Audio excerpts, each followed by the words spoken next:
Wendy Wellbound, take one. Welcome, Wendy. We're glad to have you here on Fork, Paper, Scissors. I can't wait to see what you create. Well, I've learned a lot in this project, and I want to just show you right now, these are our end products. I have these 5 flower pots, and in the next 12 minutes, I'm going to introduce you to a fabulous glue called Weld Bond. This whole segment revolves around this fantastic glue that's been on the market since 1960. And I did research to find out what was the best glue, because we have a porous flower pot, which we've made waterproof. And I found flower pots in the garage. I found them at the Goodwill shop. I found an abandoned mom flower pot that some little Mother's Day gift was created. And the first thing you have to do when you're going to use your terracotta flower pots is you have to wash them. So I washed them with water, scrubbed them, and then I put them in the dishwasher. You put them in the dishwasher? I did, and I did. How'd they do? It came out really well, because sometimes they have salts and there's like little dirt residue. Oh, most of my flower pots look pretty bad. Okay, good. Yeah. I've never done that before and it worked. They came out damp. I let them dry. The big important thing with Weld Bond is it has to cure. It's water-based. It's non-toxic, no fumes, no chemicals, environmentally safe, and it's flexible. One of the flower pots that I have right here, my friend challenged me. He said, Weld Bond, it's just like any other white glue. Throw it in a bucket of water. So I took this flower pot, which is my test flower pot, and it has a lot of fabric on it and a lot of Weld Bond.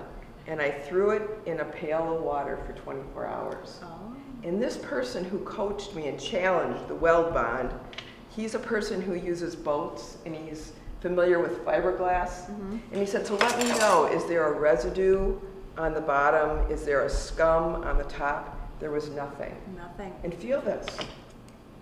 Wow, it's very It's really solid, isn't it? dry and solid, I know. and you can feel the fabrics on here. I almost think you could drop it from the garage and see if it wouldn't smash, because it's impregnated with Weld Bond.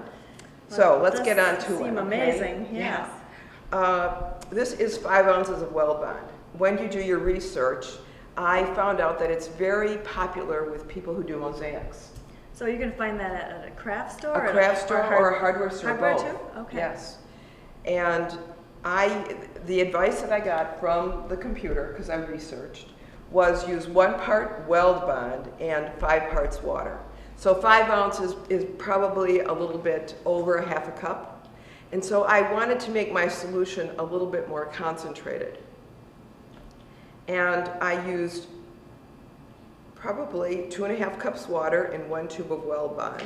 So I had about this much Weld Bond solution. This is an organic lettuce container, because I thought, maybe I'll throw this away.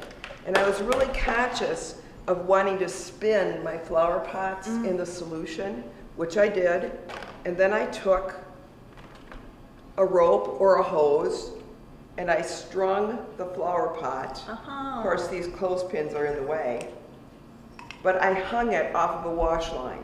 So I had 17 flower pots hanging off a wash line, let them sit for 90 minutes, and you notice that there's a slick finish on the flower pots.